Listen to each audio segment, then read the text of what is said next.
This video perfectly captures the modern female mindset. She wants a partner and not a husband, a partner, not a leader, but somehow also wants a masculine man. It's the classic contradiction that men have to deal with in today's dating world. Women wanting the benefits of masculinity without having the humility to be led. And yes, I have a few things to say about why this thinking is, let's just call it ambitious. Raise a hand. Do all of y'all want an alpha male, like a masculine man? Mm-hmm. Show hands. Yeah. Of course. Okay. Tone. Except for Harlem, though. I don't really, I don't, You would take a man that you could run all around and through? no, I want a partner. So I don't. Man, that word, partner, just kills it for me every time. Like instant turn off. I already know what kind of mindset that is. My brain just checks out. Immediate red flag. Partner is feminist code for I want control, but I'll disguise it as equality. They don't want to help a man build anything. They want to compete with him. And the worst part? They call it teamwork. No, sweetheart. You're not joining a law firm. You're building a family. The man leads, the woman supports. That's what makes the team work. But when she says partner, what she really means is, I refuse to follow your lead. So the moment she says partner, I already know what time it is. And it's time to walk away. I don't want anybody that I can run over, and I don't want I don't want a man to have to have a certain Demeanor. the alpha demeanor. Let me ask you a question, Tone. Sure, go ahead. Are you religious at all? I'm spiritual. Spiritual. Do you believe in God?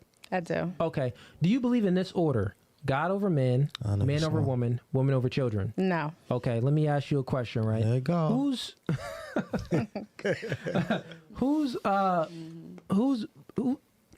Who's better at leading? Is God better at leading men? Is God better? I don't understand the question. Then what? No, is God better at leading men, or is man better at leading God? Oh, God is the lead.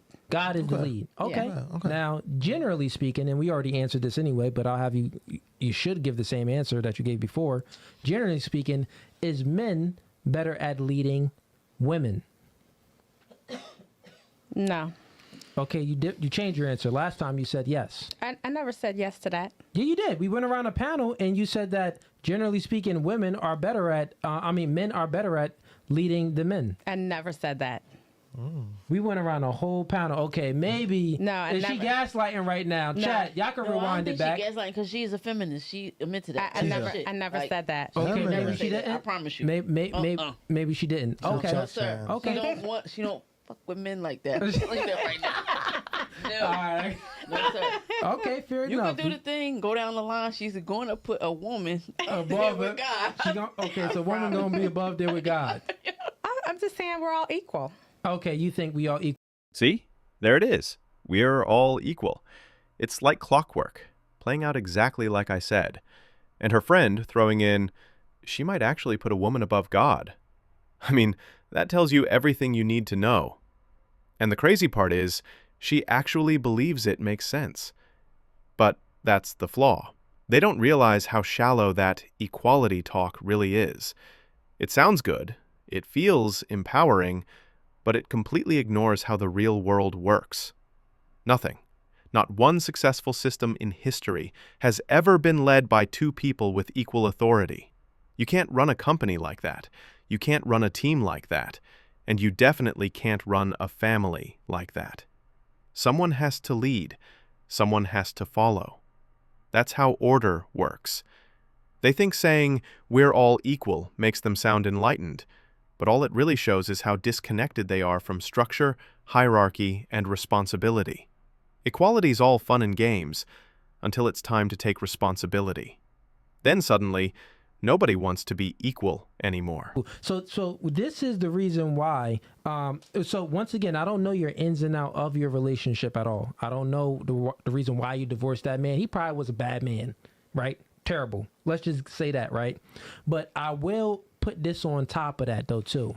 Men, we all men, we just want a woman that is submissive, fun, feminine, and that can follow our lead and not give us a headache. We kind of just want peace, right? Right.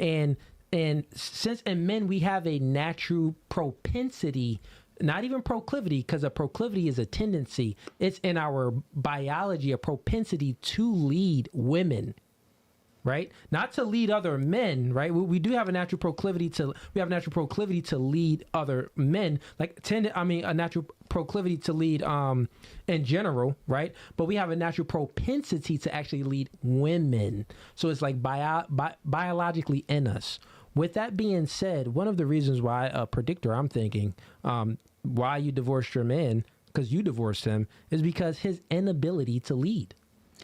His inability to show you that, he's that guy, and you could feel safe and secure around him emotionally, financially, spiritually. If he gave you that ability and he also was charismatic that made you still feel them butterflies every now and then and got that little thing down there wet, you'll be married. That's assuming that I want to be married. No, but you were married. But say if you was married. checking those boxes off of what I said, So would you divorce? Would you have divorced that man? No, but not because. Okay. Booyah. But not. I lost my train of thought because something you said. That's okay. Take your time. I wanted to comment on. What part was it when I was talking about? It was about the lead. Oh, but The lead. let me ask you this question. Sure. Why do women need to be led, in your opinion? Okay. Good. I have to say, I really disagree with Cooley assuming she left her husband because he couldn't lead. That's way too simplistic. There are countless reasons a woman might choose to leave a marriage, and most of them have nothing to do with the man's abilities or competence. Some people just can't be led, some people simply refuse to be led, and it doesn't matter how capable the man is, especially in these times of the feminist wave. The fact that she actually asks, why do women need to be led, says everything. That question alone shows she's in the category of someone who will never allow a man to take the lead in any relationship. It's not about his failure. It's not about him lacking some skill. It's about her mindset. She wants total autonomy to the point where leadership isn't even welcome. And that's a huge red flag if you're expecting a relationship where roles and structure matter. Leadership isn't optional in real relationships. Someone has to take it for things to function. Refusing to allow that, no matter how competent the man is, guarantees friction, frustration, and eventual collapse. That single question perfectly illustrates she's never going to let a man lead. And that's not his failing, that's her choice. Good question. Good. So, why do women need to be led? Mm-hmm. Is because women are incapable of making, generally speaking, logical decisions without getting their emotions involved. So that's a reason. Not only that, women are naturally indecisive creatures. Meaning most of you barely even know what you want to eat. You barely know what you want to eat half the time, right? So since you are indecisive in your decision making, then it's like men are more decisive in decision making. Men are more logical. Men are more tactical in their approach to things. Men have a natural ability to come up with plans and strategize things. I'm not saying that women don't. Women do all of these things. I'm just saying that men do it better. That's why they are better at leading. When it comes to leading, you put the best person in charge. You don't put the second best in charge. What, Harlem? So And then back to you. Okay. According to statistics, right? How many female serial killers are out there compared to men? Since men think logically, I'm just trying to understand. Like, y'all make the conscious decision to go out there and murder somebody, Harlem. even when y'all get into a situation. I got you, Harlem. I already gave a statistic and a fact, and I gave women's props, which I didn't even want it. I said when it comes to intelligence, right, and competence, when it comes to competence, it's a bell curve. Right. It goes like this. And I said that men are the dumbest people in the world, meaning that they're going to make the dumbest decisions in the world, the baddest choices in the world. But guess what? They're also the smartest and logical people in the world. But guess what? Women hover middle. above most men. They hover in the middle right here. So the fact is that there are more intelligent women in the world than there are men. Honestly, I have to disagree with Cooley on this one, but the lady's argument makes no sense either. She's basically saying men are worse leaders because more men are serial killers, and that somehow makes women better leaders. That's just not how leadership works. Leadership isn't about who kills less. It's about judgment, planning, emotional control, and the ability to guide people through complex situations. Sure, someone could argue that avoiding extreme acts shows self-control, and yeah, that's part of leadership. But it's only one small piece. Just because someone hasn't murdered anyone doesn't make them competent to lead. And the fact that men statistically commit more violent crimes doesn't mean they're incapable of leadership. That's a lazy correlation. And let's be real, women's lower rate of serial killing isn't evidence of better morality or leadership. It's mostly because they lack the physical capability and opportunity to commit the same kinds of crimes. Women tend to be more emotional, more impulsive, and more neurotic. So if circumstances were equal, those numbers could look very different. Even Cooley's bell curve explanation doesn't really help. Saying men are both the dumbest and the smartest, and that killers come from the dumbest end, completely misses the point. The bell curve measures intelligence, not leadership, and those are two totally different things. You can be highly intelligent and still have zero ability to lead. In fact, some of the most successful serial killers were incredibly smart. You can't do that without strategy and discipline. So using serial killer stats to argue that women make better leaders just doesn't hold up. Leadership is about competence, emotional intelligence, and responsibility, not crime rates. Do you get it? You said the bell Yes, curve, but you that's didn't the say bell that curve. last part. But get No, it. that's All the right, best. I'm gonna- But when I'm speaking listen. about, when You I'm ain't- speaking about the Okay. best and the greatest, men in most things, but women outcompete outcompete a lot of men in things because it's a bell curve. You get what I'm saying? When it Yes, comes to I understand the intelligence, bell when it curve. comes to I took- competence, when it I comes to took statistics. assertiveness, dominance, leading. I took statistics. Yeah. Yeah, move on. But I was just asking the question. Oh Go yeah, ahead. but go ahead. You have Well, some. I mean, respectfully, I don't agree with what you were saying about What, the bell curve? no, what? Oh, about something else. about why women need to be led. Okay. But women are doing fine. You get your period. Well, maybe not. Y'all older now, but you get your period every month, and you're emotional. Get my, Look at you. Look at you. That get your period every month. What you talking about? Y'all better. y'all We probably don't older. bleed from ourselves. What does that have to do with bleeding? Right. Think bleeding from yourself. You get cramps and you bleed every month, and then you have an emotional reaction. That's ridiculous. Things annoy you just That's more. so ridiculous. That's not ridiculous. It's a fact. It's a biological fact. It is a fact that women have their period, but it's not a fact that You're a more period emotional? is going to make you So look, be illogical and, No, listen. and If you're emotional. already more emotional than a man, generally speaking, which you agree. Oh, that's what you agree to. I did say women Okay, have more so- men need to be a little more emotional. No, men we don't don't. need to be No, we more don't. emotional at Yeah, all. they The do. problem with America right now is men being more emotional. No. The reason why you divorced your man is probably because he was emotional. effeminate. He was an emotional dude. Yeah, no, that wasn't the reason. I mean, Man. Why is Cooley so eager to pin this on the man? Everything she's saying clearly shows she's the one causing the issues. Even saying men need to be more emotional should give you the indication that his ex most likely wasn't even an emotional dude. But he keeps twisting it like, oh, he was too emotional and he was feminine. I usually respect Cooley's take. He's solid, but today, it feels like he's bending over backwards to defend her instead of just calling it straight. no, I'm just saying packing no more. I know he probably did something bad.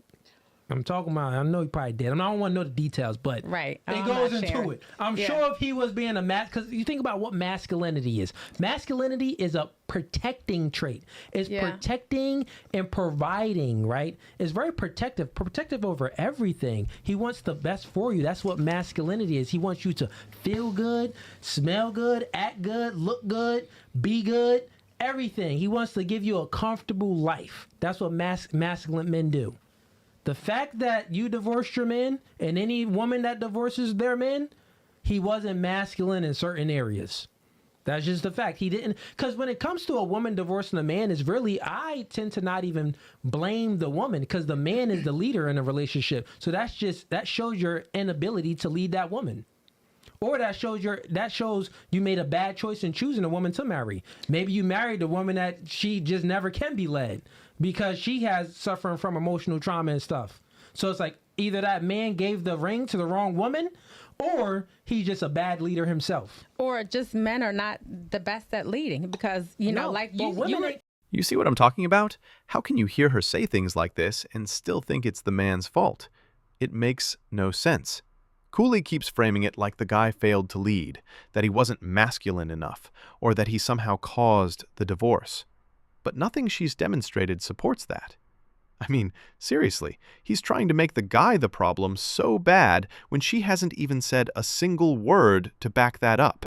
You said that women most of the are the ones that initiate the breakups. That's because those women that do those breakups, those women lead the relationships. And anytime a woman leads anything, she leads the relationship to the end. Oh, well, you know what? I disagree, and I think it's not a fact. That's true. They initiate all the divorces. Obviously, if she had the gall, right? If she had the gall to go out there and get those divorce papers and sign them, or hand it to the lawyer and be like, "Hey, send those to him," or she hands it to him. Obviously, she let herself out of the relationship. If she had a man that was leading, she wouldn't even be thinking of getting out of the relationship. She'll be happy in a relationship. The fact that he's not leading means he's not a good leader, which is... I just told you that. Well, and that men are not the greatest at leading. No, that doesn't mean that men aren't the greatest at leading. That means that I already told you, men, when it comes to a woman divorcing a man or leaving a man, it's for two reasons. Maybe that man got on one knee and gave a ring to the wrong woman, meaning that she got suffering from too much trauma and you got with the wrong woman and it can't nothing satisfy her. She's, you know, for the streets. Or the other reason is, well, my dog, maybe you a little bit too feminine and your woman was taking charge, and women can't respect a man that she's looking down at. She can only respect a man that she admires, meaning looking up to. So if a man in a relationship isn't doing things in a certain himself in a masculine way for his woman to admire him, she's eventually going to have one foot out the door and look for another leader like you are. You dating, right? I think that breakups, divorces are way more nuanced than that, than what you're saying. I mean, you're making it very black and white. I mean, life is black and white. I'm afraid I'll have to agree with her on this one. Not every divorce can be explained by he failed to lead or he picked the wrong woman. That's just way too simplistic. Life doesn't fit neatly into two boxes like that. Sometimes women leave because they want freedom or validation, or they just think the grass is greener somewhere else. That has nothing to do with leadership. Other times it's because TikTok told them not to settle for a man who doesn't make six figures and plan picnics every week. Again, that's not leadership failure, that's delusion. And really, it doesn't even mean he picked the wrong woman when he married her. People change. The social conditioning of a fully grown woman has nothing to do with the man. A woman can walk away from a 50-year marriage because she bought into this modern idea that independence equals happiness, that leaving proves strength. None of that has anything to do with leadership or masculinity. You can be the most masculine, grounded man in the world, and she'll still walk if her mindset isn't right. You may think things are nuanced. It's way more nuanced. Things are nuanced when you don't understand things. And 10 years ago, to me, it was like more nuanced because I use the word nuance because I didn't have any understanding of it. Think about what black and white is, right? Or think about just understanding. When you don't understand something, it's gray. It's like, well, it could be this, it could be that. It's nuance. I really can't put my finger on it. Once you acquire the intelligence or the knowledge, it is a nuance. You're like, oh, black or white, accept, decline, left, right, up, down, make a decision. But I have to say what you said about the divorce thing. Those two things that you said are true. Now, the nuances that you're talking about, yes, it is details underneath of it, but they fall under those two things. That's how I feel. That's what I'm saying. Well, like look, the details of what happened with our divorces falls under one of those two. Just think about the details of it. So, what I was saying. Yeah. Well, Perhaps, but but that perhaps is a big thing. But it's not just that. It's like I'm saying, it's more complicated than that. It's not just, that what were the reasons you said? No, but she said it falls under those two things. What were the two I'll things? give the two things, right? So what I'm saying is women tend to divorce a man due to these two reasons. One of the reasons is his inability to lead that woman, meaning that he was docile, more effeminate, couldn't assert himself or dominant. He didn't understand woman nature, meaning that women are higher in trait neuroticism, meaning that they feel more negative emotions. So that means that as a man, you have to be charismatic, right?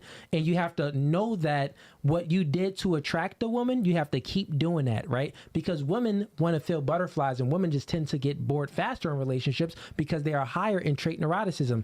They experience more negative emotions, so that means that they get bored faster, right? So since they get bored faster, and if a man does understand this, he'll do certain things and acquiesce his behaviors to always show his woman a good experience. So then that's giving her security. That's giving her emotional security. And then if he's asserting himself and being dominant and masculine as a man, that means that he's being ambitious and accomplishing goals, right? Women are hypergamous by nature, meaning that they want a man that's either on their level or prefer better. So that means that, hey, if he is asserting himself and accomplishing things, then he's filling her hypergamous tendency. So a man has to know these things about a woman and check all these boxes so she won't have one foot out the door, especially in the age of social media, where she can get a DM from a random nigga right now that's doing better than her man. So that means that man had an inability to lead that woman. That's number one.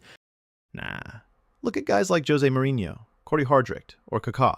Solid, successful, masculine men, and yet their wives left them.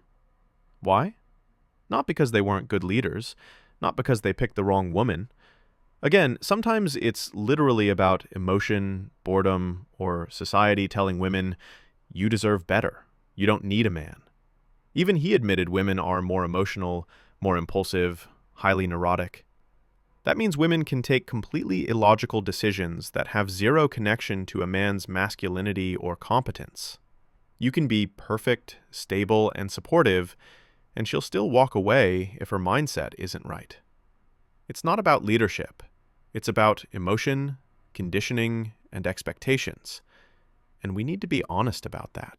The second reason is why most women divorce men is because of, what did I say again? She wasn't the right. Oh yeah. The other reason was that woman, that man just chose the wrong woman. That means that he got on one knee and married the wrong woman. He got with a woman that already suffered from too much baggage and trauma from her past relationships, from her upbringing, daddy issues, and etc. So even if he is a masculine man and stuff, it's like, bro, you could pretty much do everything in the world. You could give this woman the moon. She still won't accept it. It's just some women like that. Or she still won't be satisfied. It's just some women like that, right? It is what it is. So those are the two reasons. And when women, and she's agreeing that when women divorce men, it falls into one of those two reasons. And usually it falls into the man inadequate, not having the ability to properly lead that woman. Because in most situations, a masculine man can lead a woman that's been through some trauma and all of that. Well, for me, a man's not going to lead me, period. So we're gonna be partners. Okay. And I'm speaking in general. Yeah. Well, so for me, it doesn't qualify. You see what I'm talking about? Cooley's stuck on his two reasons theory. Either the man failed to lead, or he picked the wrong woman. But she literally just said a man isn't going to lead her. She wants a partner. So all that blame the man logic, totally irrelevant.